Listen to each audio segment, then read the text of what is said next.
이런 가운데 오늘 대선 후보들도 그래도 열심히 움직였습니다. 이런 가운데 이재명 후보가 윤석열 후보를 뭔가 겨냥했어요. 그 얘기부터 들어보시고 이어가 보도록 하겠습니다. 그래서 여의도 경험이 없으니까 둘 다 경험이 없는 것처럼 몰아가는 건 되게 웃기는 일이긴 하지만 왜 지금의 국민들이 여의도를 벗어난 정치인을 원했을까요? 일단은 같은 여의도 출신이 아니더라도 같이 취급 안 해줬으면 좋겠다. 그 마치 같은 한국 사람이다라고 하는 거와 비슷한 거니까 좀 그렇게는 안 해주시면 좋겠고요. 최재문 교수님, 저 얘기 들으면 같은 영선의 대선 후보지만 동급으로 보지 말아달라. 지금 불쾌감입니까? 뭐 그런 얘기죠. 왜냐하면 사실 이제 국회의원 경험 두 분 다 없어요. 윤석열 후보나 이재명 후보나 없는데 네. 이재명 후보는 본인의 차별화를 이렇게 하는 거죠. 윤석열 후보는 검찰에서만 계속 30년 동안 일을 했고 네. 그러니까 검찰 업무는 잘할 수 있겠지만 본인은 행정 업무를 했잖아요. 성남시장도 2번 하고 경기도지사까지 했으니까 네. 그런 행정 업무라는 건 다양한 분야를 하는 거잖아요. 뭐 정치도 하고 경제 분야를 다 할 수밖에 없어요. 경기도라고 하는 가장 큰 이제 지방자치단체니까 그런 부분을 부각시키는 거죠. 결국 윤석열 후보와 내가 영선이라는 건 동일하지만 실제 행정 경험 능력으로 본다면 본인이 훨씬 더 능력과 경험이 많다. 이 얘기를 강조하고 싶어서 저 얘기를 한 것 같습니다. 네. 국민의힘과 달리 지금 민주당은 당대표와 대선 후보가 브로맨스를 연출하고 있잖아요. 송영길 대표가 이런 얘기를 했어요. 이재명 후보 관련해서 들어보시고 이어가 보도록 하겠습니다. 음주는 물론 잘못했지만 음주도 제보자 얘기를 들으러 뛰어가다가 급히 간 마음에 했다는데 이 전과의 내용을 보더라도 다 공익적 활동을 위해서 뛰었던 그 내용입니다. 사랑하면 알게 되고 알게 되면 보이나니 그때 보이는 것은 이전과 다를 것이다. 제가 했던 말입니다. 이재명의 삶은 이렇게 서민과 아픈 곳에 억강부약의 정신으로 함께 해왔습니다. 그냥 평가가 아니라 전현평론가님 뭐 찬양이에요. 찬양 지금 들어보면요. 찬양입니다. 아니 근데 저는 글쎄 당대표가 대선 후보를 칭찬해 줄 수는 있죠. 그런데 이제 그 칭찬하는 내용이 국민 눈높이에 봤을 때 타당해야 효과가 있는 건데 허허. 최근 들어서 뭐 음주운전도 어떤 뭐 제보를 확인하기 위해서 간다. 이것은 사실 국민 정서랑 맞지 않는 겁니다. 그래서 제 생각에는 이재명 후보도 제발 저런 얘기 안 했으면 좋겠다는 생각을 하지 않을까 그런 생각이 들어요. 그리고 송영길 대표가 그냥 지지자나 뭐 무슨 지방 의원이 아니고 당대표라는 상징성이 있기 때문에 말 한마디 한마디가 언론에 보도되면서 주목을 받는데 저 얘기를 하니까 사람들의 기억 속에서 잊혀졌던 음주운전 얘기가 또 기억이 되는 거예요. 그래서 네. 뭐 대표로서 어떤 후보의 강점을 부각시키려는 취지는 이해하겠지만 이게 과연 국민들도 그렇게 받아들일까라는 점에서 한 번 더 생각을 하면 더 좋지 않을까 그런 생각이 듭니다. 백성문 변호사님, 야당에서는 뭐 특히 국민의힘에서는 당연히 가만히 안 있었겠죠? 아니 일단 뭐 상식적으로 생각해서 내가 정말 급하고 꼭 해야 될 게 있으면 음주운전해도 됩니까? 그 음주운전할 때 그럼 봐주나요? 그래도 절대 하면 안 되는 게 음주운전이다라고 국민들이 다 알고 있는데 그러니까 다 이에 대해서 당연히 뭐 국민의힘에서 비판할 수밖에 없고요. 저는 윤희숙 전 의원이 얘기한 게 너무 재밌더라고요. 아까 송영길 대표 이 얘기했잖아요. 사랑하면 알게 되고 알게 되면 보이나니. 아니 사랑의 매는 들어봤는데 내가 사랑의 음주운전은 처음 들어본다. 진짜. 네. 진짜 저기 송영길 대표가 뭐 이재명 후보를 최대한 홍보하기 위해서 이런 말씀하시는 거 아닌데 조금 전에 말씀하셨던 게 굉장히 정확합니다. 잊었던 음주운전 다시 기억나고요. 아하. 맞아. 이재명 후보가 정과 사범이었지. 다시 한번 각인시킨 효과밖에 없는 것 같습니다. 아니 그럼 최재문 교수님, 당에서는 이거 다 진짜 송영길 대표 같은 마음이에요? 다 진짜 저렇게 할 수 있다는 얘기예요? 아니, 그렇지 않습니다. 당내에서도 비판 여론이 많아요. 그러니까 당대표가 물론 뭐 이해는 하지만 저런 발언이 결국은 뭐 두 분도 얘기했지만 괜히 안 좋은 걸 또 끄집어내는 거잖아요. 어허. 그리고 음주운전 어떤 이유로도 정당화될 수 없어요. 그건 잘못한 거죠. 그리고 이재명 후보도 몇 번 사과했어요. 음주운전한 거에 대해서. 그런데 다시 그걸 끄집어내가지고 괜찮다는 식의 물론 앞에 음주운전 건 잘못인 건 맞는데 하면서 네. 얘기는 했지만 그럼에도 불구하고 국민들이 볼 때는 그 뒤에 말에 더 관심을 갖는 거잖아요. 그래서 앞으로는 그런 얘기 하실 필요가 없어요. 불필요하게. 네. 논란이 됐을 때 그때 얘기하는 건 모르지만 본인이 직접 그걸 꺼내가지고 국민들에게 안 좋은 이미지를 만들어낼 수 있다는 점을 꼭 기억했으면 좋겠습니다. 네. 자, 이런 가운데 윤석열 후보 관련은 어떤 얘기들이 기다리고 있을까요? 그 얘기도 해보도록 하겠습니다. 네. 제가 앞서갔습니다. 짠짠 짜잔짠 윤석열 후보 얘기도 해볼게요. 어떤 얘기를 했는데 글쎄 최근에 윤석열 후보가 입만 열면 여론의 또 문매 맞고 있어요. 관련 얘기 들어보시고 이어가 보도록 하겠습니다. 이 정권을 교체를 해야 되겠고 민주당에는 들어갈 수가 없기 때문에 제가 부득이 이 국민의힘을 선택했습니다마는 이 국민의힘이 진정한 국민의 지지를 받는 수권 정당이 되기 위해서 엄청나게 많은 그 혁신이 필요하다라고 제가 입당할 당시에 국민의힘이 이 9가지를 다 포용하기에는 좀 미흡한 점이 있기 때문에 제가 부득이라고 말씀을 드렸고요. 하여튼 가급적 많이 우리가 함께 할 수 있는 그런 당의 혁신을 선거운동 과정을 통해서 이루겠다 하는.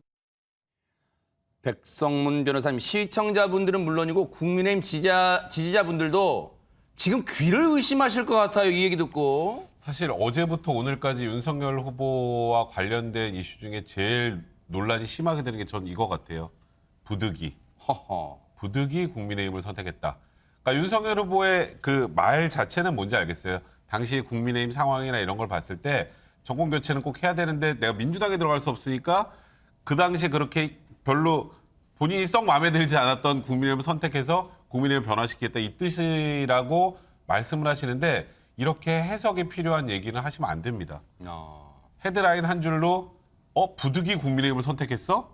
이게 끝이에요. 그러네요. 이 뒤에 해명을 해야 되는 얘기는 자꾸 안 하셔야 되는데 이게 어떤 문제가 있냐면 네. 전통적으로 국민의힘을 지지하셨던 분들 또 당원분들 아니 지금 우리 당이 원래 썩 마음에 안 드는데 어쩔 수 없이 부득이하게 들어왔어? 그래서 대선 후보가 된 거야? 이거에 대해서 굉장히 실망하고 어떤 분은 분통이 터진다는 얘기도 하시더라고요. 이 부분은 윤석열 후보께서도 한번 그러니까 내가 이런 형태의 발언을 하면 소위 중도층으로 확산하는 데는 도움이 될 수 있을지도 모르겠지만 전통적 지지층을 잃을 수도 있다는 생각 한번 꼭 해보셔야 될 것 같습니다.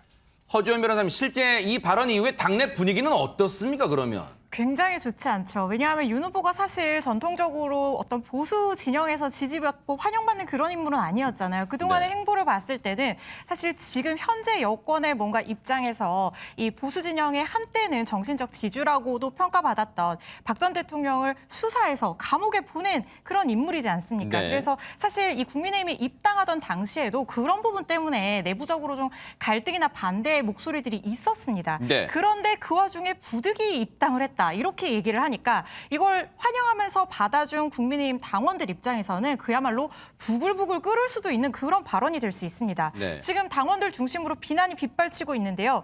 굉장히 좀 극단적인 얘기까지 나오고 있어요. 윤 후보의 사퇴나 대선 후보의 교체를 요구하는 그런 글들도 잇따르고 있는 상황이고 민주당의 트로이 목마가 아니냐, 민주당 첩자다 이렇게까지 얘기하는 그런 글들도 올라오고 있다고 합니다. 또 홍준표 의원도 일침을 가했습니다. 홍준표 의원이 운영하는 온라인 플랫폼 청년의 꿈에서 처갓집 비리가 결정적인 변수가 되는 판에 아직도 미몽에서 깨어나지 못하고 당 탓을 하다니라고 쓴소리를 했습니다.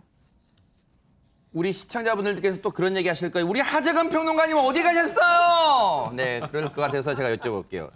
하재근 평론가님, 이런 생각이 들고 갑자기 이 와중에 며칠 전에 이준석 대표가 라디오 인터뷰에서 했던 그 표현이 떠올라요.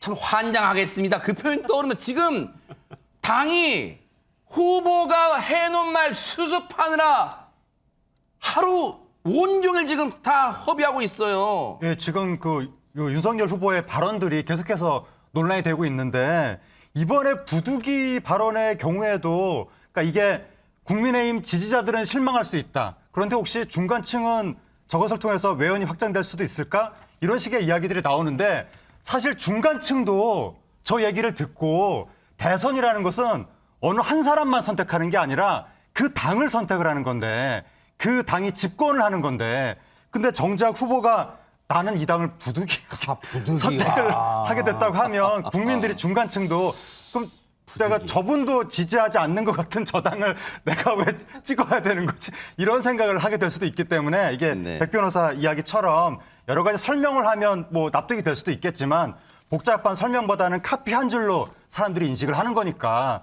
윤석열 후보도 그 부분은 많이 좀 인식을 해야 될 것 같습니다. 어디선가 이 방송을 보고 있을 이준석 대표가 계속해서 환장하겠다고 할지도 몰라요. 왜냐하면 말이 논란을 빚은 게 또 있어요. 윤석열 후보가 관련 얘기 들어보시고 이어가 보도록 하겠습니다.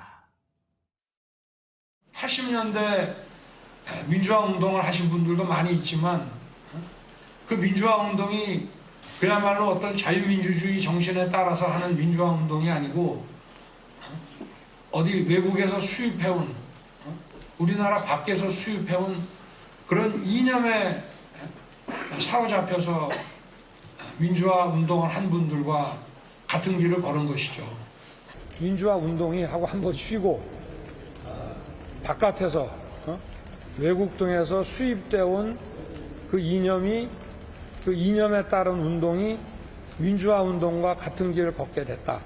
이렇게 얘기를 한 겁니다. 우리 민주화 운동이 수입됐다는 것이 아니고 그러나 우리가 민주화가 되고 문민화가 된 이후에도 그런 이념 투쟁들 또 그런 이념에 사로잡힌 그 운동권에 의해서 우리 사회의 발전에 발목이 잡힌 경우가 많았다. 이런 말씀을 드린 겁니다.